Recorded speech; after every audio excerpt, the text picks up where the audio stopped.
Hey guys, Tyler, seller accountant here. Hope you're having a good morning. I was just thinking about the core of entrepreneurship here a little bit today, and I think this pandemic and everyone stuck at home like me and Fang the dog down here in the floor. I mean, it's just created some interesting thoughts in my mind.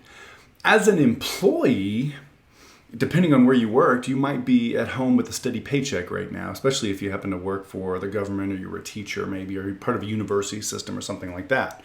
Now, the flip side of it is, as an employee, you didn't have any control over the decisions that were made if they decided to furlough you or eliminate your position right now because of the pandemic and the crisis that's going on across the nation.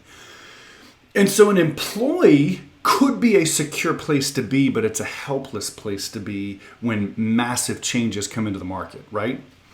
And so the flip side of that is for those of us who are entrepreneurs who have started our own businesses. The downside is that we're feeling immense pressure and stress right now related to how do we take care of our employees? How do we keep our business afloat? How do we actually excel through this difficult time in our marketplace? But the flip side of that, and the thing that I love so much about being an entrepreneur, is that we actually have some actionable control that we can take to impact that. And so whereas an employee is kind of for better or worse, a victim of his or her circumstances, the entrepreneur can choose to take whatever the circumstances are in front of us and make different choices. And so it just got me thinking, why did we get into business to begin with? And here it is.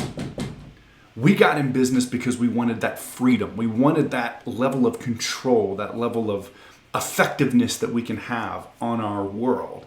And so let's talk about freedom for just a minute. All right, so there are probably lots of reasons that you and I chose to get into business, but here are a couple of them right here. We got into business because we wanted to make more money. We thought that making a better and more secure living would lead to more freedom for us. That's at least what I felt, and most of the entrepreneurs I talk to share my belief there. The second thing is that we actually didn't just want money. If you read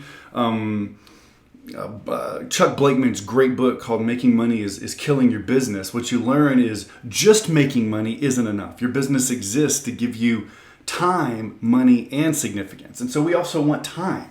We want our businesses to give us the bandwidth to invest in the things we want to invest in. We want our businesses to give us the time to invest in relationships that matter to us. And then the third thing you see down here is peace of mind. We would ultimately love our business to be situated in such a way that even during a crisis like COVID-19, we're full of peace of mind instead of the negative feelings that come with not knowing what's going to happen.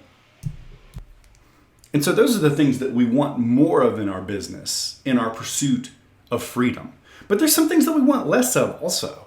The things that make our business feel overwhelming and that keep us up in the middle of the night, I know it's true for me right now, are the risk and the debt. What are the things that we have outstanding that if COVID-19 doesn't blow over quickly, if FBA continues to be seized, if our supply chains change forever, what are the things that create risk, right? We'd love to have less of that. To the degree that my risk and debt go down, my freedom goes up, and so I want less of those two things, and it's going to create less stress. Obviously, you can see these as the inverse. If I have more time, more peace of mind, and more money, I'm going to be less stressed out. And then obviously we got into business because we wanted to kill the boss. We didn't want a boss in our life anymore. We wanted to be our own boss.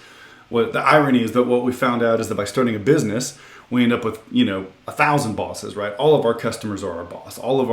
We're always accountable to somebody, but we get to choose how we order our business in such a way as to keep control of our lives. And again, decrease these elements, increase these elements to give us more freedom. And so here's the bottom line. Your business, my business, needs to give me, hopefully you're not the bald guy like I am here, but needs to give me, the entrepreneur, the power, the leverage that I can create these blue things on this side of my board, more money, more time, more peace of mind, while decreasing the red things over here, less risk, less debt, less stress, and of course less bosses, less dependencies is maybe another way to say this thing about bosses. My business needs to be the vehicle by which I can generate more freedom, and I'm only going to generate more freedom if I have the ability to make better decisions, build better systems. And so this is the reason I'm putting all of this up here, is to say this. You need to spend this time, this summer, building a business that does this for you. So that whether you're in the middle of a crisis like COVID-19, or whether you're in the biggest boom in human history, which was kind of a year ago, right? Your life continues to increase with the amount of freedom you have to do what you want to do it when you want to do it. All of this, right? All of this is wrapped up in your business. And so there's never been a better time to focus on building your business and focus on building your brain so that you can make better decisions. I'm going to take a video series over the next couple of weeks to try to talk about ways that you can build your brain and build your business to make better decisions. And I hope it serves you. Have a great week, guys. Take care.